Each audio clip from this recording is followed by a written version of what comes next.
Hi guys and gals, I promised to speak in this video about preparation. So say you're seriously considering to go this pathway where you're getting temporary visa to Canada, or probably you already got your temporary visa, you're planning to come here and look for employment. So several points to consider before you actually go to Canada. First of all, think carefully where you would go.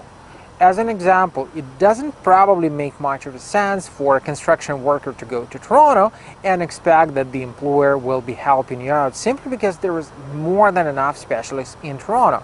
At the same time, it doesn't make any sense for an IT specialist to go to Saskatchewan whilst there are lots and lots of employment opportunities in Ontario, for example. So plan ahead where you would be going, where your occupation would be in demand.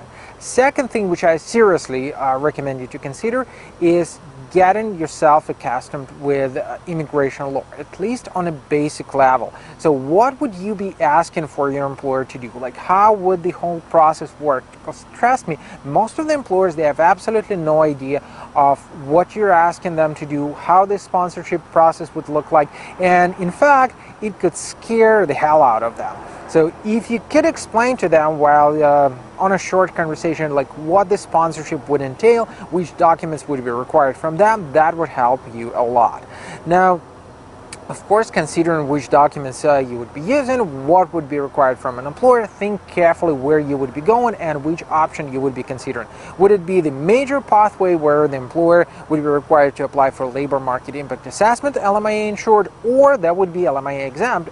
As an example, that could be Atlantic Immigration Initiative, so you're going to Atlantic provinces and potentially considering your employer to sponsor you in order to apply for the work permit and for immigration as well. So again, like, have that leverage in mind, where you would be going, what would be required, how to explain it in a very, very simple terms to your employer.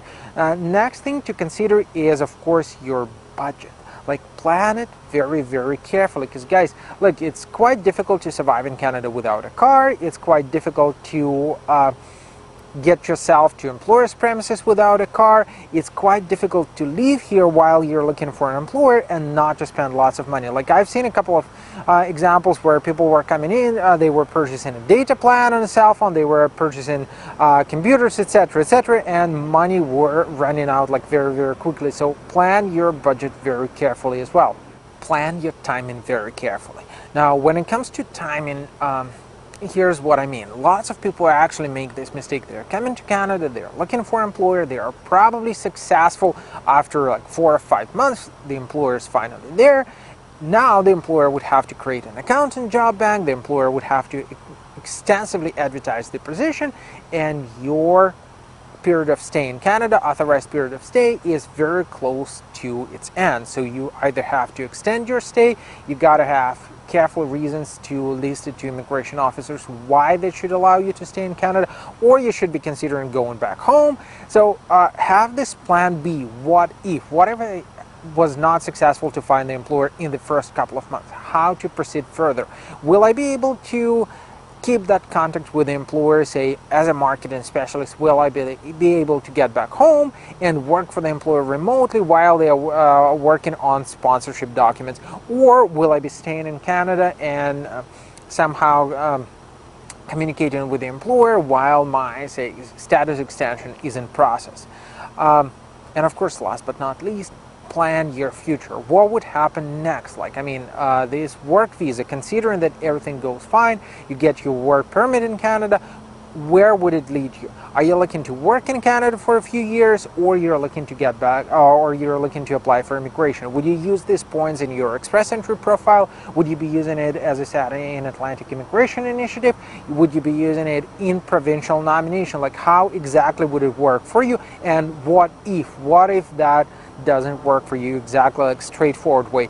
As an example, you come to Canada to get employed as a truck driver, you find yourself an employer in Ontario, it leads you nowhere because there is no program which will allow you to immigrate straightforward as a truck driver from Ontario, whilst there are such programs in Saskatchewan, for example. So discuss it, think it over, look at the plan B in case of something goes wrong, how you could use benefits and how could you benefit from federal immigration programs versus provincial ones, because provincial ones, they open and close from time to time, and it would be very, very uncomfortable, to say the least, if, say, you were working for a couple of years hoping to apply for immigration and suddenly provincial immigration programs is temporary or permanently closed.